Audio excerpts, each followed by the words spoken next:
The skill I will be demonstrating today is how to crochet. The first thing you're going to do is you're going to take your hook and your string, and I will be using an 8mm hook and string that fits that.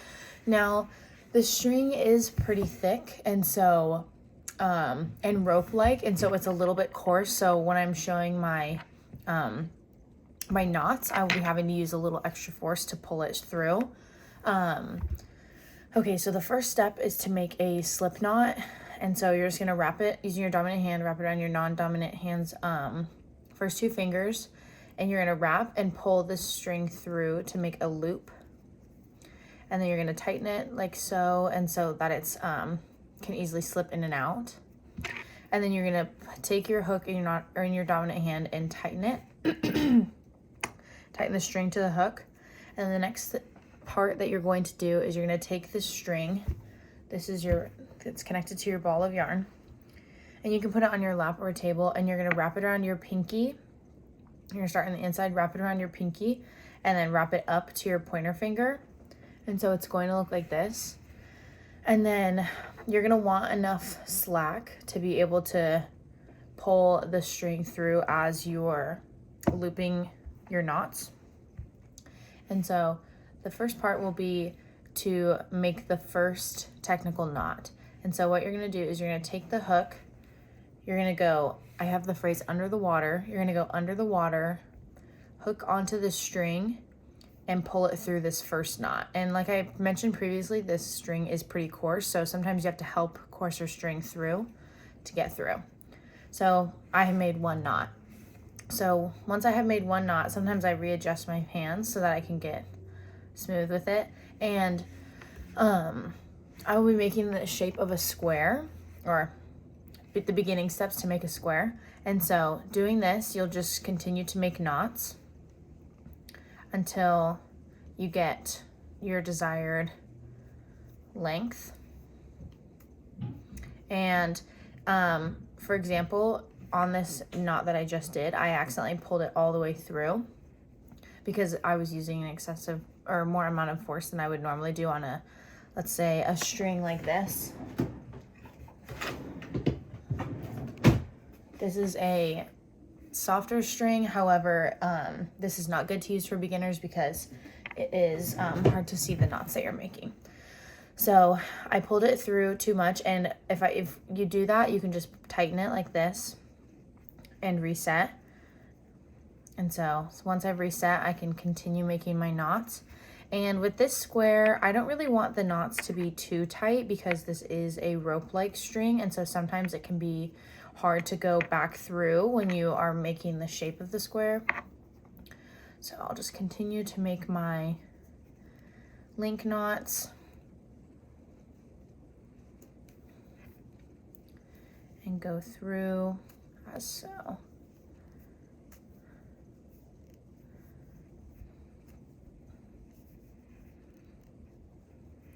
Actually, I caught myself in a mistake. This knot was too loose, and so I unhooked it, and I'm gonna take it off to tighten it a little bit and then continue on. And every time you catch yourself making a mistake, you can stop and unloop it off of your fingers to reset. That way you don't have to go past the point of mistake and you get too far. Okay, so I made my row of knots. And for this first knot, it's good to have consistency in the size of the knots. As you can see, this knot right here is a little bit smaller, but that's okay. And so after you do this, you're going to want to count the knots that you made. And so I made 1, 2, 3, 4, 5, 6, 7, 8, 9, 10, 11 knots. And to go back through to continue the square shape, you're going to take the hook and you're going to go in the reverse way. So you're going to come back the way you came, and holding the same hand position, you're going to take the hook and loop it into this first knot, the top of this first knot. So you loop it through, you're gonna loop it through, grab the string, pull it through once, and then you're gonna go under the water, like I mentioned earlier, and pull it through after you pulled it through once, you're gonna have both of the hooks, or excuse me, both of the knots on the hook, and you're gonna go under the water and pull the string through both of those knots. And this part can be hard with this rope if you, this string, if your string is not super easily buildable. Okay, the next step is after this hole, that shows that the knot you just did. And so you're not gonna go back through that one, you're gonna go through this next one, this next hole right here.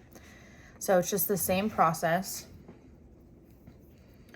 You're going through the hole, the top of the hole, grabbing the string, looping under once,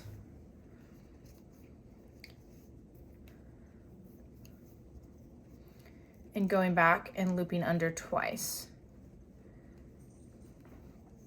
And then you can tighten that each time you do it, go through the loop. So, oops. Once you get the hang of it, you can just go through, loop it once, loop it twice, tighten, move on to the next, loop it once. And sometimes when the yarn is in the lap, it can be a little bit entangling. So sometimes it's good to reset and set it on the table. Okay. You're gonna go through, loop under, grab it once, loop through, grab it, and go through both.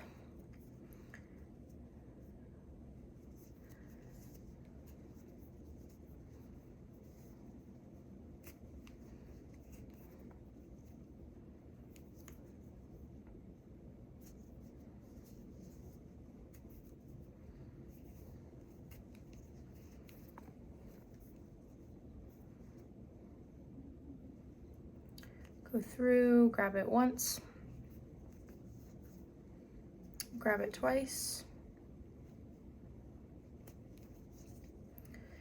And in this beginning stage, it can sometimes clump and cluster together because the shape hasn't expanded yet, but as you continue to do it, the shape will continue to form and it will be just fine in the end.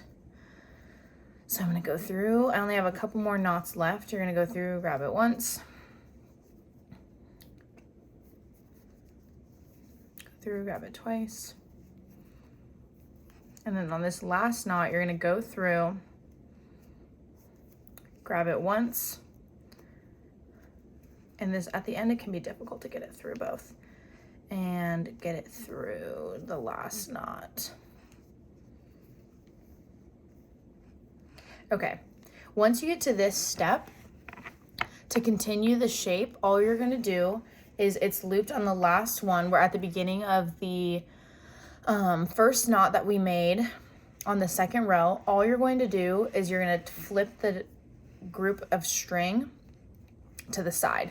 So if you're holding it with the with the hook in your non-dominant hand and the rows that you made in your dominant hand, all you're gonna do is flip it and hold this rose in your non-dominant hand and the hook in your right, and you're good to reset.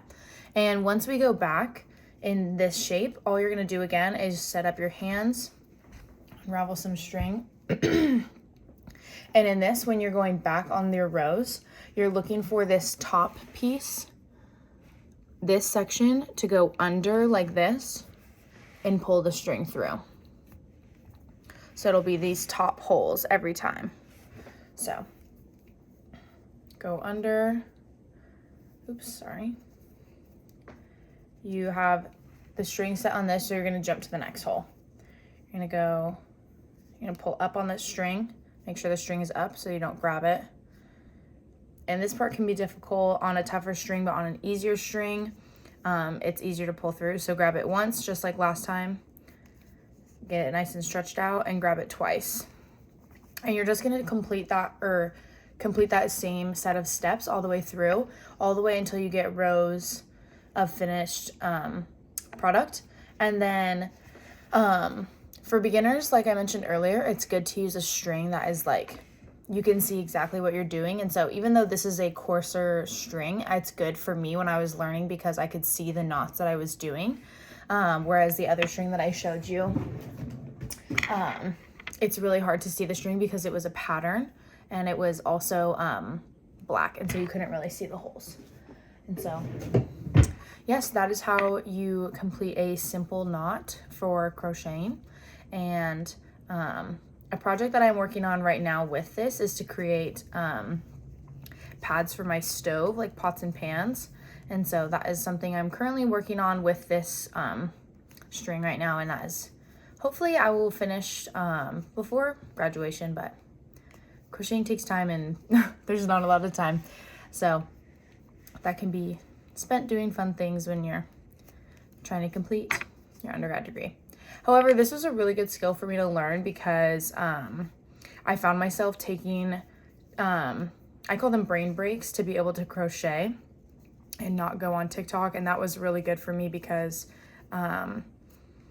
TikTok is addicting and social media is not great to look at all the time. So whenever I was feeling like I needed a stress reliever, I would just pick up this and either practice or work on like a project or something. And so that was really good for me to be able to learn.